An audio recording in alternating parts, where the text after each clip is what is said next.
You've got a heart as loud as lions, so why let your voice be tamed? Maybe we're a little different. There's no need to be ashamed. You've got the light to fight the shadows, so stop hiding it away. Lyric from Read All About It Part 3 by Emily Sandé.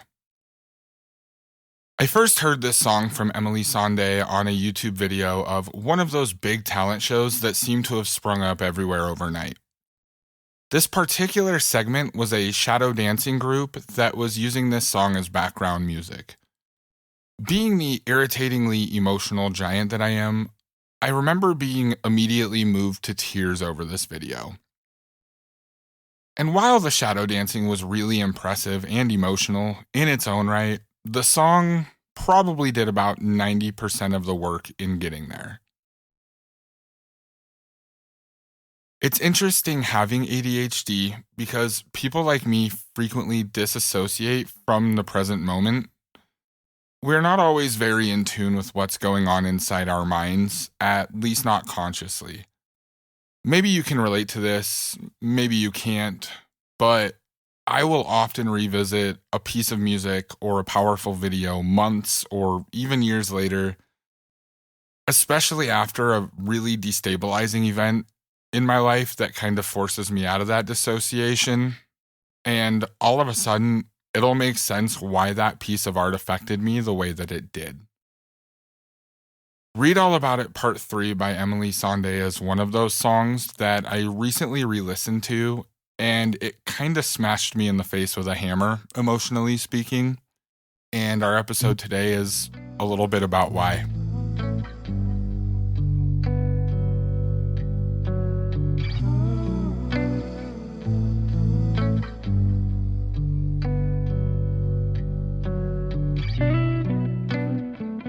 Today's episode is not just about a song, though I can definitely relate deeply to the concept of that song. Today's episode is actually about how we learn to be quiet about the things that matter to us. How we learn that speaking our truth might lead to negative consequences, so we instead find ways around saying what truly needs to be said, which only results in us abandoning ourselves. Today's episode is about shame, what it makes us do, and how we can confront it and grow past it.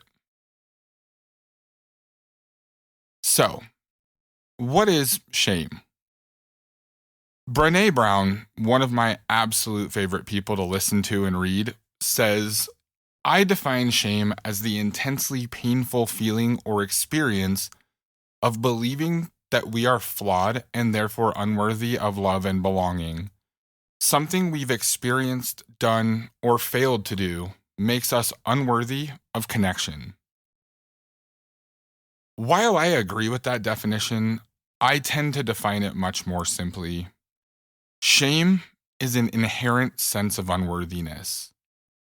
Whether it involves our relationships, friendships, or career stuff, shame is the thing that holds us back from the things we truly want because really, we don't actually think we're worthy of them. I mentioned in the last episode that despite all our individual flaws and mistakes, the monster that killed my relationship was shame. But where does shame start? What does shame do? What does this have to do with ADHD? For me, shame begins with a whole lot of memories I can't actually remember. Whether my memory is impaired purely due to ADHD or due to my brain trying to protect me from a lot of painful moments in my past, or some combination of the two, I only have bits and pieces of the stories. For example, my mom recently told me a story from when I was in second grade. I don't know if you guys had these, but we used to do these like classroom sleepovers. It's a pretty weird thing now that I think back on it, but like you and all your little classmates would wear pajamas and have sleeping bags, and you would go sleep at the school, watch movies, eat snacks, that kind of shit. Well, apparently I had gotten in trouble at school because I had shared food with one of my friends whatever that means. Seems like a weird thing to be in trouble for, but whatever. I guess as a punishment for, again, sharing food at lunch with one of my friends, one of my teachers, I guess, had the class literally take a vote on whether or not I was going to be allowed to go to one of these sleepover things. Which is fucking insane when you think about it. Like, there's no way to frame that doesn't leave you going, wait, what the fuck? You, a grown adult, outsourced punishing me to a bunch of other kids like this is an episode of Survivor? Anyway, I don't really remember this. It was legitimately like I was hearing this story for the first time. I couldn't tell you what the food was, who the friend was. I don't even remember if I ended up going or not. Although I was the weird kid in school, so I'm pretty sure those little shits definitely kicked me off the island. But I can tell you that I felt that story in my bones. They call it somatic memory. Even now, writing about it, I can feel my hands tingling a little bit. That's shame. As a child, that memory nestled itself somewhere in my psyche and became part of the mental chorus telling me that I'm not worthy of even participating in an event with my classmates because I shared food with a friend. And as a 38-year-old man, I can tell you that I still feel the need to over-defend myself to anyone and everyone, especially if I'm the subject of a misunderstanding. While I have a long string of smaller rejections, being bullied, and times I've acted out that have all contributed to this sense of shame, there are also far heavier things that have contributed to it. See, I was diagnosed right around second grade as having ADHD. I was extremely intelligent, literally reading college-level books in second grade and being able to effortlessly ace tests despite hardly paying attention in class. But I guess I was also extremely emotional, had very little impulse control, and was overall just a pain in the ass kid. I vaguely remember seeing a psychologist and being medicated for a short time, but at some point my mother decided she didn't want me on medication, and we just kind of never really addressed the ADHD thing again, although I still knew I had it. Now, ADHD was the fad issue with kids in the 90s. Every mildly misbehaved kid was being diagnosed with this fairly new condition. Hard-headed adults viewed the behavior of ADHD kids as a simple lack of discipline, as kids needing more punishment, or as bad parenting. A lot of people were extremely vocal about how medicating kids for this was just drugging them up instead of holding them responsible for their behavior, which they're fucking kids. That's a weird stance to take. At the same time, the media decided they were going to do what they do best: make shit worse. Constant news stories and articles questioning the legitimacy of ADHD, along with a lot of shows and cartoons portraying the ADHD stereotype as something to be laughed at and mocked. Between the opinions of uninformed adults and the media, ADHD basically just became a shame bomb for both the overwhelmed parents and struggling children alike. The only difference being that kids can't possibly be expected to figure any of this shit out on their own. So while I understand now the factors that led to my mother sort of just ignoring that this was a legitimate problem for me, it doesn't really change that my entire childhood was me being told I just needed to try harder, just be more normal, be less me. I needed to just sit still. I needed to simply be punished more, just have more discipline and get my ass whipped more.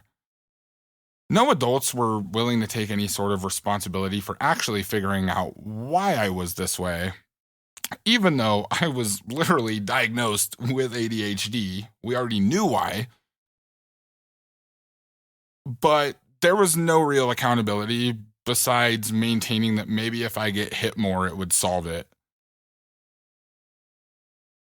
My entire life, the bits I can remember and the endless bits that I no longer can, has been living with the belief that I was inherently broken, that something was wrong with me, and that no matter how hard I tried to fix it, I never could, which just reinforced my status as a failure.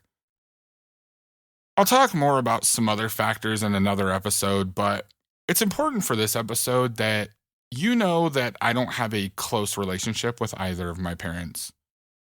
My father wasn't around consistently until I was about 12 years old, and his only real contribution to my upbringing was making sure a day didn't pass where I wasn't reminded that I'm a moron and I just needed to be hit more.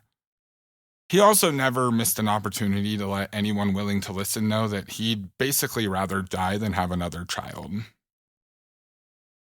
My mother did her best, especially being on her own, but she's very set in her ways, and I couldn't really be more different from her if I tried to be. I think even as a child, I could sense this distance, this disconnect, even if I didn't really understand it at the time. I don't remember when it set in, but at some point, all these things coalesced into one of the most painful core beliefs I've carried since young adulthood, maybe even earlier. Maybe my own parents, the people who were supposed to raise me and take care of me, the only two people who were supposed to love me unconditionally, maybe they'd have been happier if I'd just never been born.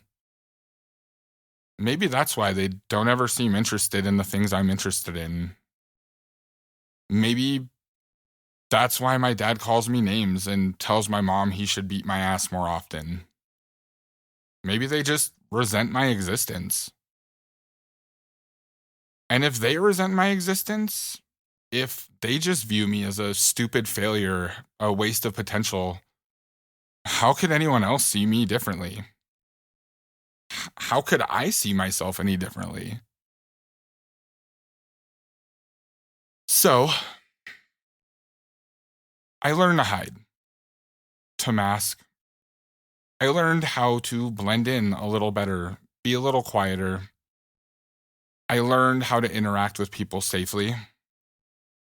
I learned how to talk and walk in a way that would hopefully be enough to keep anyone from paying attention enough to realize that I'm the weird kid nobody wants at the sleepover.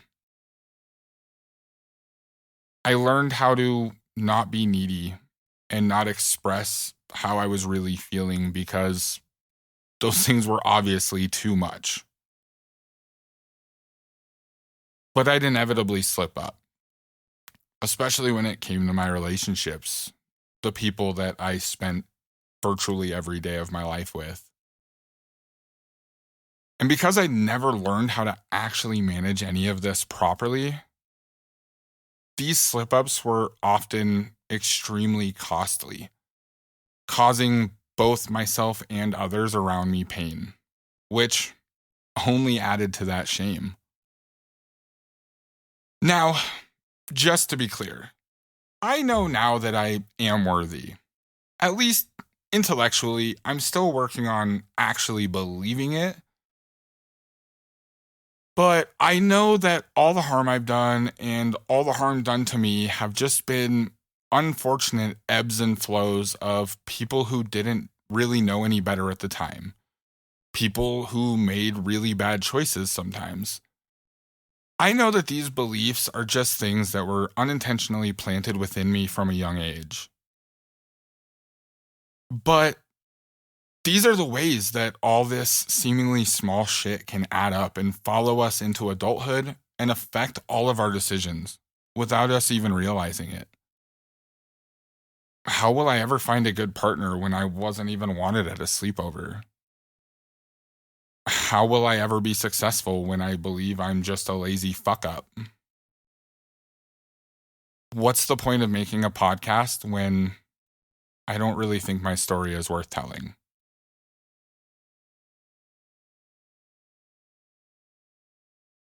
I think that's kind of the point, though. I'm tired of not telling my story. I'm tired of hiding. I'm tired of pretending I haven't been hurt and that I haven't hurt others. I'm tired of trying to constantly be okay. I'm tired of having to figure out who I need to be to make sure I don't scare off whoever I'm talking to in whatever moment. So I'm here, making a podcast, telling a story I'm barely even learning to remember myself. And not just that, I'm speaking my truths to the people in my life now. I recently told my best friend that I wasn't okay with a situation he's a part of. I legitimately kind of crashed out on him about it. I did let him know that he wasn't doing anything wrong in the situation, but I still felt how I felt about the situation. And honestly, I expected it to ruin our friendship. We've been friends for like 16 or 17 years. I consider him like the closest thing to a brother I will probably ever have. And I legitimately thought one text message was going to destroy our friendship. And luckily it didn't. He responded, and I like to think that we're a little bit closer now than we were before that.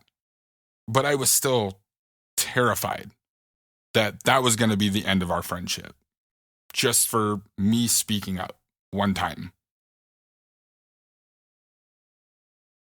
When my father insisted during Thanksgiving that if he had raised me alone, I'd have turned out better, I didn't hesitate to let him know exactly why he was wrong. For the first time in my life, at 38 years old, I let him know that he's not a great, not even really a good father, and that him being gone for my first 12 years is probably the only reason I didn't end up much worse than I did. I've started letting people go who disrespect me or my time, painful and difficult as it may be. Whether it's someone I just recently started talking to who isn't reciprocating my energy, or it's somebody that I've known for 20 years, finally being cut off from my life because they can't show up consistently. And it's not because I'm mad at them, but because maybe I do deserve something better, something different. Maybe I deserve people who actually try and who show up consistently. Even with this podcast, I've consistently been concerned with how I might come off, how certain people might react if they happen to hear certain parts of it, whether I'm being fair enough, balanced enough, whether I'm taking my own accountability in my story or I just sound like I'm whining and throwing people under the bus. Even writing this episode, it feels inevitable that someone will find something wrong with it that strikes that core belief and flares that sense of shame. Or even worse, maybe nobody will actually give a shit at all about any of this. Maybe I'm just speaking into a void for no real reason at all. But I'm doing it anyway. It might be cringy or whiny or self-righteous at times.